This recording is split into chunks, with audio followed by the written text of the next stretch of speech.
Querido Deus, Pai de nosso Senhor e Salvador Jesus Cristo, adentramos no Teu santuário, nos arrependendo de todos os nossos pecados e de nossas transgressões. Também Te agradecendo pela oportunidade que é nos dada de estarmos na Tua presença em oração. Este irmão, esta irmã que se une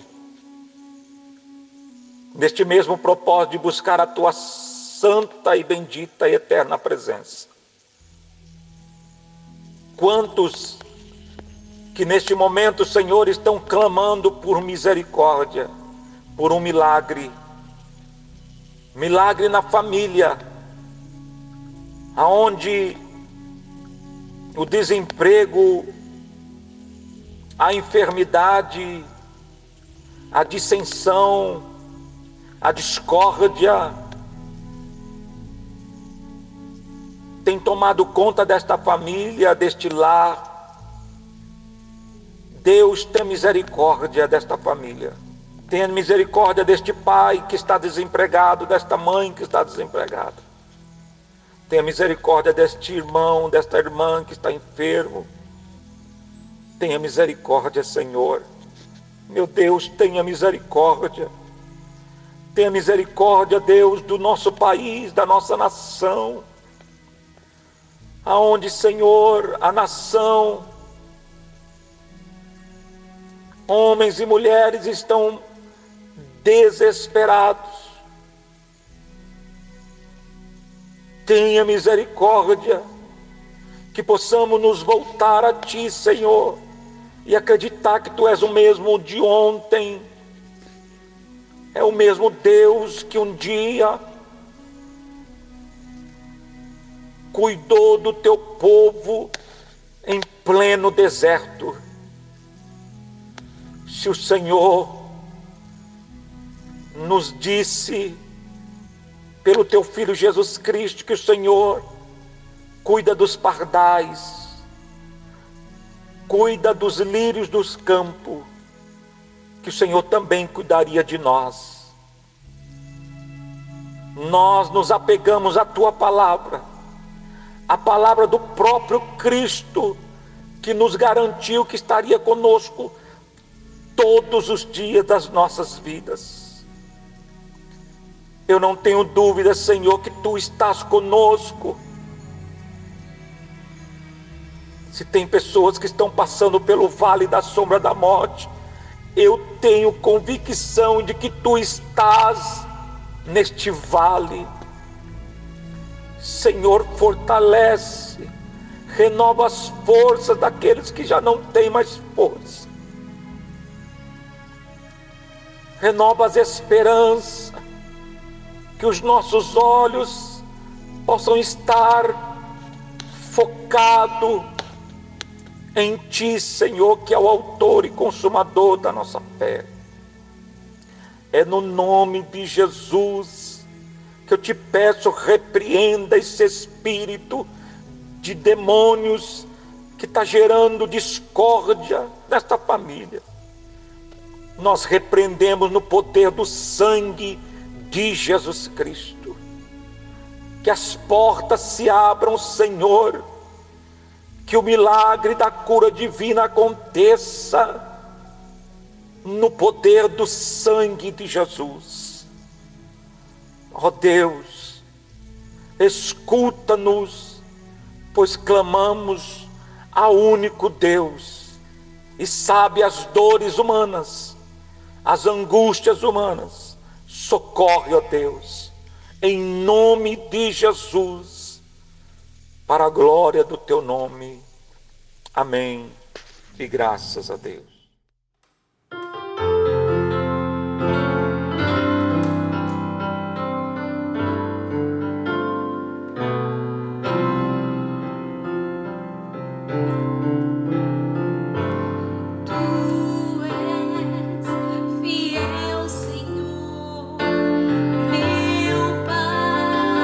Celeste, pleno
culto a Deus, ele inclui uma série de manifestações diferentes. A gente pode adorar a Deus cantando, e a gente faz isso. A gente pode adorar a Deus exercendo os nossos dons, o serviço cristão. Mas é claro que a gente também pode adorar a Deus com os nossos recursos. E é isso que eu estou chamando você a fazer.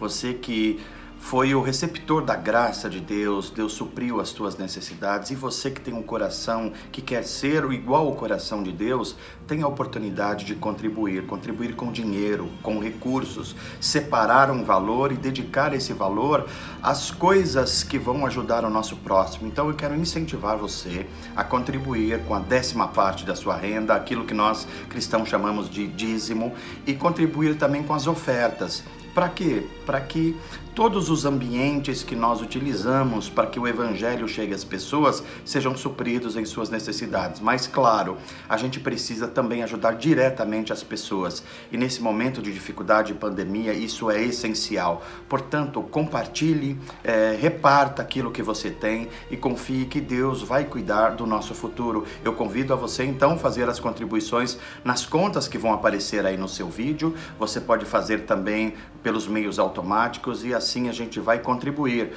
para que não falte as coisas mais básicas aos que estão com mais necessidades. Um grande abraço, vamos imitar a Deus, aquele que se doa constantemente pela humanidade, pela sua boa criação.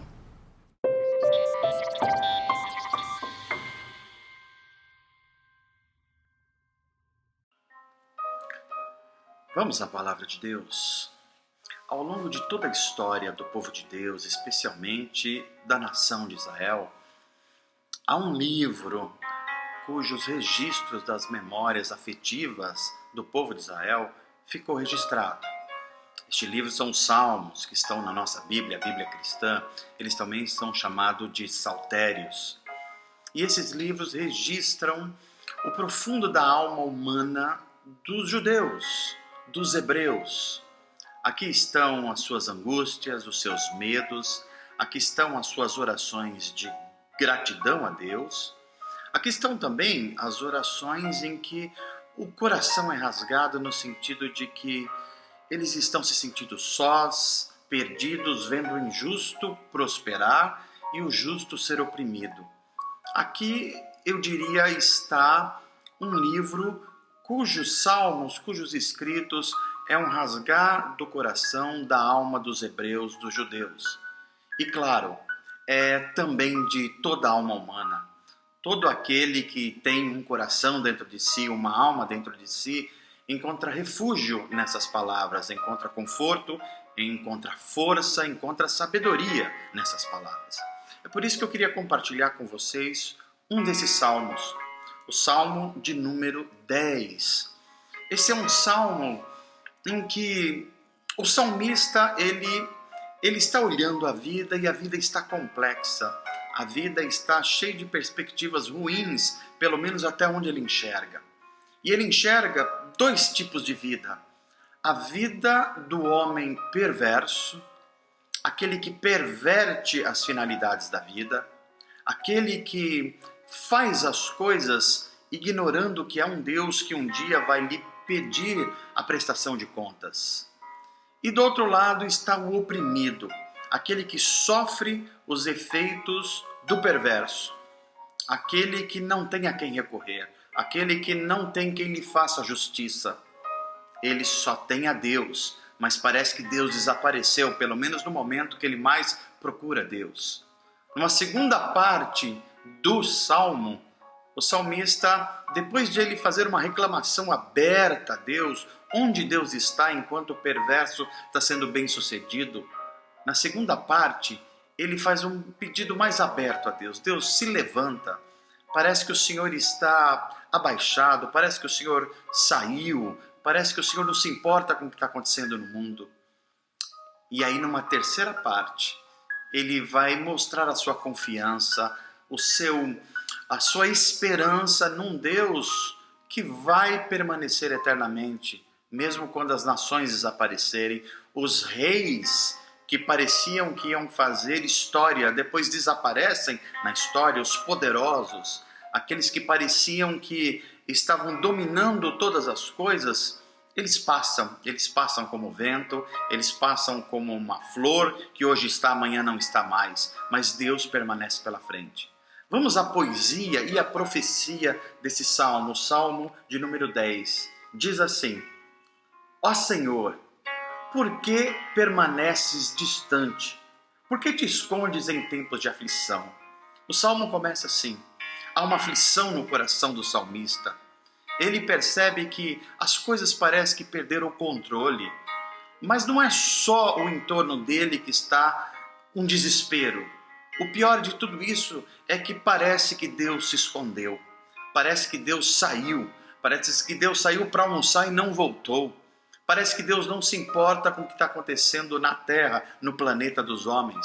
A angústia do salmista é dupla. Primeiro, que ele vê ao seu redor e ele vê uma situação de aflição plena.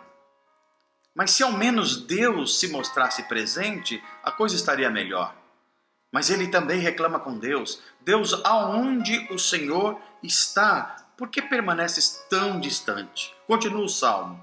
O perverso em sua arrogância persegue o pobre, que seja pego em suas próprias tramas, pois conta a vantagem de seus desejos maus, elogia os gananciosos e amaldiçoa o Senhor.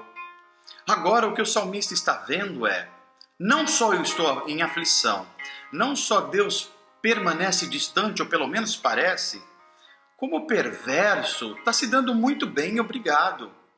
Ele inclusive ignora que um dia ele vai prestar contas da sua vida. O perverso, ele persegue o pobre, aquele que já não tem nada para si, que já não dispõe das garantias mínimas da vida. Além de ele não ter ajuda, ele tem perseguição.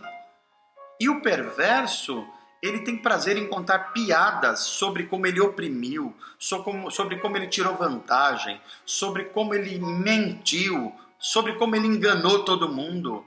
Ele acha que isso é uma grande habilidade dele e que ele está se dando muito bem e as coisas estão indo muito bem para ele. Inclusive, ele descaradamente já elogia os gananciosos. E quando ele é confrontado sobre o que vai acontecer no dia da prestação de contas, na verdade, ele amaldiçoa quem fala em nome de Deus. Este é o perverso. E o salmista está indignado contra isso. E ele continua. O perverso é orgulhoso demais para buscá-lo. Seus planos não levam em conta que Deus existe. Olha só. O perverso é aquele que diz, eu posso fazer o que eu bem entender, eu posso usar a minha posição de poder, a minha posição de comando, a minha posição de bem-sucedido, porque o mundo dos homens é assim mesmo. Deus não se importa com o que está acontecendo aqui, ninguém precisa consultar a Deus, porque a vida é assim mesmo. Porque se Deus existe, ele tirou férias, ele está fazendo outra coisa, ele deixou esse mundo funcionando com as leis naturais e as leis dos homens. Quem pode mais, chora menos. Este é o mundo do perverso.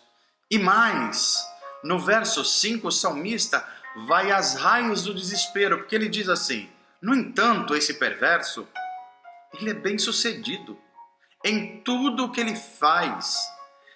Ele sequer consegue perceber que o teu castigo, ó Deus, o aguarda. Ele despreza, inclusive, os seus inimigos. Ele diz, eu sempre me dei bem, eu sempre utilizei esses estratagemas, essas estratégias. Eu sempre utilizei da mentira e do engano e deu certo. Eu sempre pisei nas pessoas e elas entenderam que o mundo funciona assim, a banda toca assim. Então, eles estão falando em Deus, que Deus existe, que Deus um dia vai julgar, mas na verdade não, aqui é o mundo dos homens e as coisas se resolvem por aqui mesmo, e se resolvem por aqui, quem pode mais, chora menos. O salmista continua dizendo do perverso, ele pensa, nenhum mal vai nos atingir, nós nunca vamos ter problemas, a gente pode esconder as coisas que ninguém vai descobrir. A gente pode dizer uma coisa e depois dizer ao contrário que ninguém vai perceber. Ele zomba da verdade, o perverso. Ele zomba da memória das pessoas. Ele zomba do próprio Deus. E o salmista continua dizendo: a sua boca, a boca do perverso, é cheia de 3 coisas. Olha que coisa curiosa. A sua boca, em primeiro lugar, é cheia de maldições. O perverso, ele não se contenta em apenas ser perverso. Ele sempre está tendo na sua boca uma palavra de maldição. Sempre há um inimigo, sempre há um adversário, sempre há alguém para amaldiçoar. Nunca há uma avaliação de si mesmo, nunca há um reconhecimento do próprio erro. O perverso não está preocupado com isso. O perverso, ele sempre encontra alguém em quem colocar a culpa. Ele sempre coloca em alguém as palavras de maldição e tentam levar os outros a pensar como ele. O salmista diz também que o perverso, além de ter uma boca cheia de maldições, tem uma boca cheia de mentiras. Ele não tem apreço pela verdade. Ele não acha importante a verdade. Ele acha que o mentir é normal. E ele mente tanto, o perverso, que ele acaba acreditando nas suas próprias mentiras. E ele vive sob essa mentira. Amaldiçoa e mente. Mas o salmista diz que faz parte da vida do perverso também fazer ameaças. Toda vez que os seus intentos não são levados a cabo, ele ameaça. Ameaça fazer alguma coisa, ameaça tirar alguma coisa, ameaça que sem ele as coisas não vão dar certo. Assim é o perverso. E os perversos estão nas famílias, nas empresas, os perversos estão nos bairros, nas cidades, os perversos estão nos governos. O perverso é assim, a boca dele sempre está cheia de maldição para alguém, sempre está cheio de mentiras para enganar e confundir a realidade. A boca dele está sempre cheia de ameaças, sempre está ameaçando, ameaças diretas, ameaças veladas, mas sempre a sua boca está cheia de maldição, de mentiras e de ameaças. E em sua língua, o conteúdo, olha que coisa interessante, o conteúdo da sua língua é cheio de violência e de maldade. O perverso não tem prazer na paz, não tem prazer em pacificar. O perverso gosta da violência. Ele gosta de usar palavras de violência. Ele gosta de usar símbolos de violência. O perverso sempre está achando que as coisas se resolvem pela violência. E o salmista está dizendo: ao seu estilo, o seu conteúdo da sua boca é cheio de violência e de maldade. Este é o perverso. E ele continua: fica de tocaia nos povoados, à espera para matar inocentes. Ele está sempre à procura de vítimas indefesas. Como o leão à espreita em seu esconderijo, aguarda para atacar os desamparados, como caçador ele os apanha e os arrasta dali. As vítimas indefesas são esmagadas, caem sobre a força do perverso. O perverso diz para si mesmo: Deus não se importa, Deus não está nem aí com isso. Deus fechou os olhos e não vê o que eu faço. Em outras palavras, Deus nunca vai me pedir para prestar contas. Aliás, eu estou funcionando como Deus. É eu que dito as regras do jogo. No ambiente que eu vivo, sou eu que faço domínio e os outros são dominados. É assim que funciona a coisa. Assim é o perverso. Mas agora há uma inversão. Agora começa a segunda parte do salmo. E o salmista então faz um clamor, uma oração cheia de angústia, mas cheia de esperança também. Ele diz: levanta-te, Senhor. O Senhor que parecia distante, parecia deitado, que saiu para almoçar, se levanta, Senhor. Se levanta e castiga o perverso, ó Deus. Não te esqueças que há muita gente indefesa que confia e espera em ti. Porque o perverso continua a desprezar o teu juízo, desprezar a ti. Ele pensa: Deus jamais vai me pedir contas. Se Deus existe, Ele está lá num lugar distante, lá no céu, e Ele não está preocupado com o que acontece aqui. Os meus atos, injustos ou justos, isso não afeta Deus e Deus nunca vai me pedir contas disso. Assim é o perverso. E diz o salmista: tu, porém, vês o sofrimento e a angústia que ele, o perverso, causa. Observa-o e castiga-o. O indefeso confia em ti, ó Senhor, e tu ampararás o órfão. Agora a linguagem do salmista fica mais dura. Ele agora acha que pode se resolver também pela violência. E ele começa quase que ser motivado pelos mesmos motivos do perverso. Então ele ora a Deus e diz assim, o salmista: quebra os braços dessa gente má e perversa. Quebra os braços deles, Senhor. Não deixa eles agirem com a força do seu braço, com a força das suas mãos. Pede contas da sua maldade até não restar mais nada. O salmista continua. O Senhor, e aqui vem a mudança.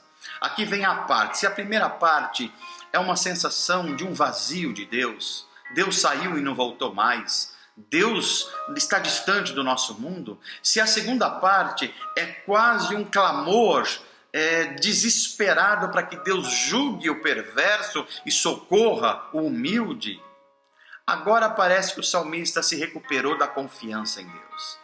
Agora ele deixa de olhar o problema e a aflição à sua volta e ele coloca os seus olhos em Deus. Talvez seja aquela experiência. Eu olho para os montes de tribulação, de dificuldade, de guerras, de tudo isso, e eu pergunto, onde está Deus? Aí o salmista, lá no Salmo 21, vai responder, o meu socorro vem do Senhor. Quem é esse Deus? O Senhor que fez os céus e a terra. Ele governa e domina sobre a história. É dele que vem o meu socorro. Então ele diz assim, a partir do verso 16, o Senhor é rei. Não é o perverso que é rei. Ele acha que a sua perversidade não vai terminar, mas vai. E vai terminar muito mal, porque o Senhor continua governando. O Senhor é rei para todo sempre. As nações, os governos, as estruturas de poder, elas vão desaparecer. Eles vão desaparecer da terra. Eles parecem hoje poderosos, eles parecem que são eternos, mas só parecem.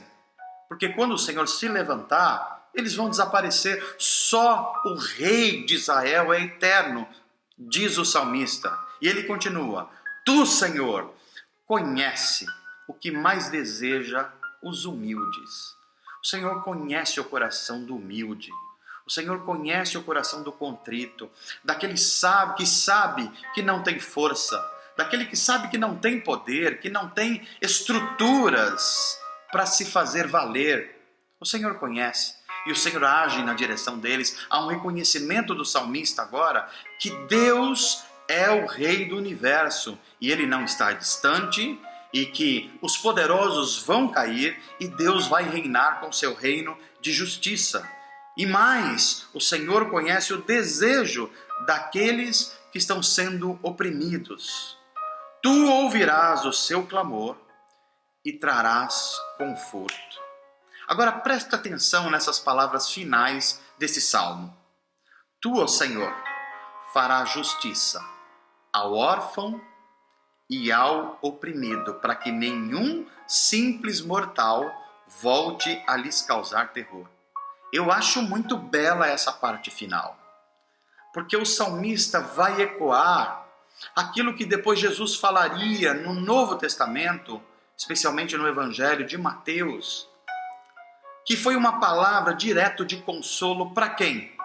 Olha só que curioso, para o órfão e para o oprimido.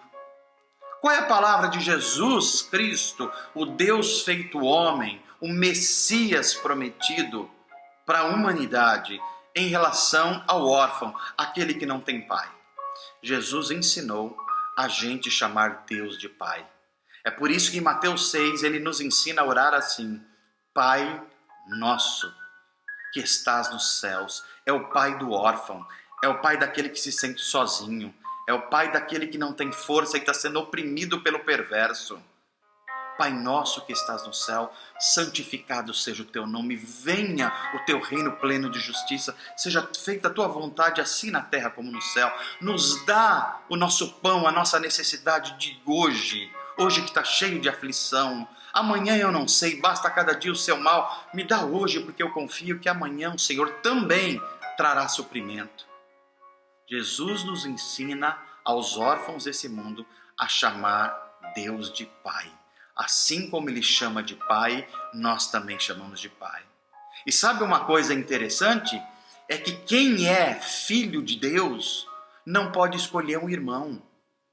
Então quem é filho de Deus reconhece que Deus tem outros filhos que são diferentes da gente, mas são tão filhos quanto nós somos, porque Deus fez de todas as raças, povos, línguas e nações um só povo, e ele chamou o povo de Deus, povo eleito, sacerdócio real, ele chamou o corpo de Cristo. Então Jesus chama todos os órfãos, venham, porque agora vocês têm um pai. Inclusive vocês podem orar a ele como um filho ora ao pai. O salmista diz aqui no final que também Deus fará justiça aos oprimidos. E você vai se lembrar de uma palavra de Jesus, que ele diz assim: vinde a mim. Vinde a mim quem? Os cansados, os oprimidos desse mundo. Aqueles que têm sido violentados pelo perverso e pela perversidade, pela violência do mundo, pelo exercício ilegal do poder, pelas palavras que matam, pelas ações que matam. Vinde a mim, aqueles que estão sobrecarregados com os problemas da vida, aqueles que estão se sentindo quase no limite diante do medo que se apodera de momentos como o que nós estamos vivendo agora. Vinde a mim os cansados e os sobrecarregados. E por que Jesus pede para a gente vir a Ele? Primeiro ele fala, o órfão tem um pai, que é o meu pai, e que você pode chamar de pai também. Agora diz, você que ainda está oprimido, pressionado, você que acha que não tem mais alternativas, vinde a mim. Vinde a mim os cansados e oprimidos, porque eu sei como aliviar a alma de vocês. Eu sei como dar pão para a alma sedenta de vocês. Eu sei como dar água fresca para sedes que você tem no seu interior. Eu sei fazer isso. Vinde a mim os cansados e os sobrecarregados, os oprimidos, e eu vos aliviarei. É esta a mensagem que está diante de nós. Talvez no momento como nós estamos vivendo agora, mais do que nunca a gente precisa recorrer aos salmos para buscar paz, segurança e esperança nas palavras de homens e mulheres que viveram antes de nós e que experimentaram paz no meio da guerra, suprimento no meio da falta e justiça no meio de um mundo cheio de injustiça. São aqueles que clamaram a Deus e Deus os socorreu, porque eles eram pobres e necessitados. São aqueles que clamaram para que Deus fizesse justiça a eles e para que Deus parasse com a maldade do perverso. E eles foram atendidos em Jesus de Nazaré. Jesus veio para o órfão, Jesus veio para o necessitado, Jesus veio para aquele que não tem pai, não tem familiar, não tem ninguém por eles. Jesus veio para aqueles que estão sendo oprimidos, oprimidos pela cultura, pela política, pela violência, pelo medo, pelas doenças, pelas pandemias. Foi para essas pessoas, ou foram para essas pessoas que Jesus Cristo veio. E Ele está dizendo, vinde a mim, os cansados, os oprimidos, os sobrecarregados. Vocês não só ganharam um pai, a quem vocês podem orar e chamar de pai, mas vocês ganharam um irmão, que é o primeiro de uma grande família. E eu vou trazer alívio, pão e água para a sua alma faminta e sedenta. É por isso que o apóstolo Paulo pôde dizer assim, e Pedro também em palavras semelhantes, lançai sobre ele, Jesus Cristo, as vossas ansiedades. Qual é a tua ansiedade? Minha ansiedade é a minha família. O que eu vou fazer? Os meus filhos precisam casar, os meus filhos precisam arrumar um emprego, os meus filhos precisam. O que eu vou fazer? Jogue diante do Senhor a tua ansiedade. O meu problema é me manter no meio dessa pandemia, o meu trabalho, a minha profissão, a minha renda. Como é que eu vou alimentar as pessoas que estão sobre a minha responsabilidade? Lance sobre ele as tuas ansiedades. O meu problema é com a violência, é com a polarização, um mundo que parece em guerra. Eu não sei mais o que fazer, eu não aguento mais ver violência na TV, nas palavras, nas redes sociais. Lance sobre ele as vossas ansiedades. E por que é que a gente deve lançar? Porque ele tem cuidado de você. Ele tem cuidado de mim. A gente pode lançar sobre ele porque ele prometeu cuidar de nós. E ele tem poder para fazer isso. E não só Ele tem poder, como Ele quer fazer isso. Então, o chamado de Jesus para mim e para você hoje é: você que está desesperado com o perverso e a perversidade, você que está desesperado, que parece que Deus saiu de férias, você que está desesperado, parece que o mal está vencendo, que o perverso está sendo bem sucedido, olha para Jesus Cristo.